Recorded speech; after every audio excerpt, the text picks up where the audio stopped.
Serato releases not one but two new pieces of software. We get another VR DJ app.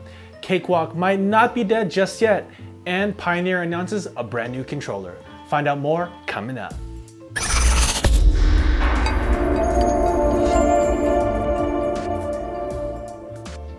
Thank you for watching PDot TV, where you'll find tips, tricks, and tutorials for DJs and music performers. Now let's get into the video. So Serato finally got rid of Serato DJ and have now brought in Serato DJ Pro and one that we didn't see coming, Serato DJ Lite. Now this replaces what used to be Serato DJ Intro and gives it a new pretty much coat of paint, but basically the same feature set that we saw in Serato DJ Intro. Just like the rebranding for Serato DJ to Serato DJ Pro, Intro gets now rebranded to Lite. I do like the color difference now that distinguishes the other two. To me, Serato DJ Intro and Serato DJ had both the blue coloring, kind of made it a little similar, so it's nice to see that the branding is completely different and really distinguishes Serato DJ Pro from Serato DJ Lite. And just like Serato DJ Intro, Serato DJ Lite works on all the entry-level controllers that worked with Serato DJ Intro, and just like before, if you want to upgrade to Serato DJ Pro, you can do that for whatever the cost of the actual upgrade is at the time. Serato does like to run sales from time to time, so if you're looking to actually upgrade, you might want to wait, because if you're doing basic DJing and you're just getting the hang of everything, to spend the money to get to Serato DJ Pro when you're just a beginner, the feature set with Serato DJ Lite is pretty nice. You get a lot of features for that, and it's a nice piece of software. You still get that great key lock. You still get the ability to have the library management the same exact way you would with Serato DJ Pro. So if you want to make the jump, I still would suggest waiting for a sale to come around. A new virtual reality DJ app for the Oculus Rift has just been released. This one's called Reality Decks. Now we did see Vinyl Reality, the previous VR DJ app, get released quite a bit ago, so this isn't necessarily the first, but this new VR software has two cool new features that kind of distinguish it from Vinyl Reality.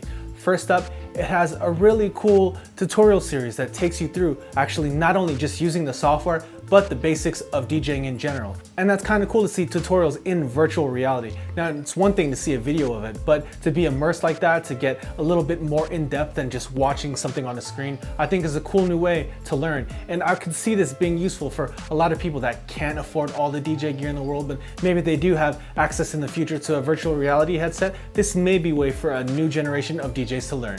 And the second cool feature of this software is what they're calling the RDT100 turntable.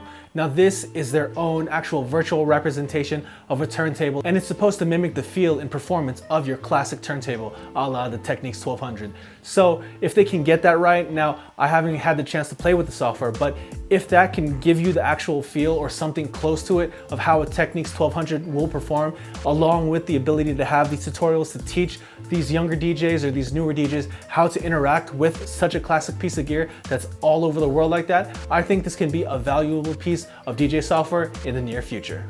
Now, software developer BandLabs has just bought up the rights to the legendary piece of software Cakewalk. Now, BandLabs makes a mobile DAW as well as an online DAW. So I'm curious to see how they're going to integrate the Cakewalk intellectual property into their actual software. And it's cool to see something that's from the older school and something that a lot of people came up using. It was one of the first real DAWs on Windows. So to see how they integrate it into these products that are built for the future, built on a mobile platform like tablets, and also built on an online platform like having a DAW in your web browser. And I'm really curious how they can push this power into these pieces of software built on platforms such as mobile and online. And finally, Pioneer DJ has surprised me once again. Now, previously, I've talked about how Pioneer seemed like they were pulling away from their partnership with Serato, but they just announced the DDJ-SB3. Now, this is the third iteration of their entry-level Serato DJ controller. Again, this comes with Serato DJ Lite, but like I mentioned, you can upgrade to Serato DJ Pro. And this differs from the SB2 in a couple of ways.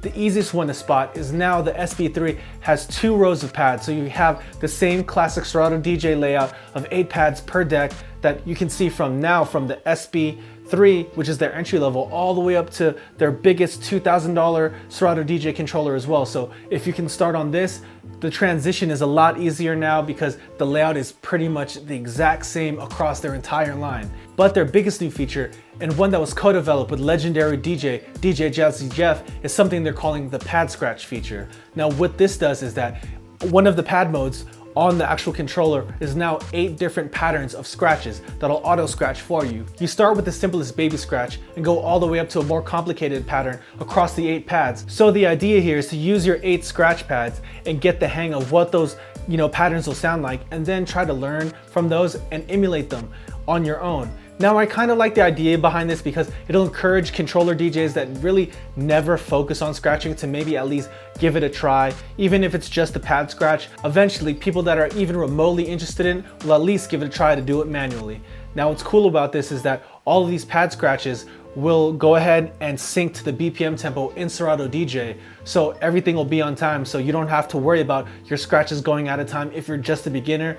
But when you get back to the house and you want to practice, at least you know what they're really supposed to sound like on beat, and that's one really nice way to learn. It's just like the old school way of getting your scratches right, where you would practice and record it, then listen back and compare it to what the actual scratch was supposed to sound like. This is a little bit more automated, and it's using the software to give you what the patterns are supposed to sound like, but it does give a great starting point for all the beginner DJs out there, especially ones that have been interested in scratching.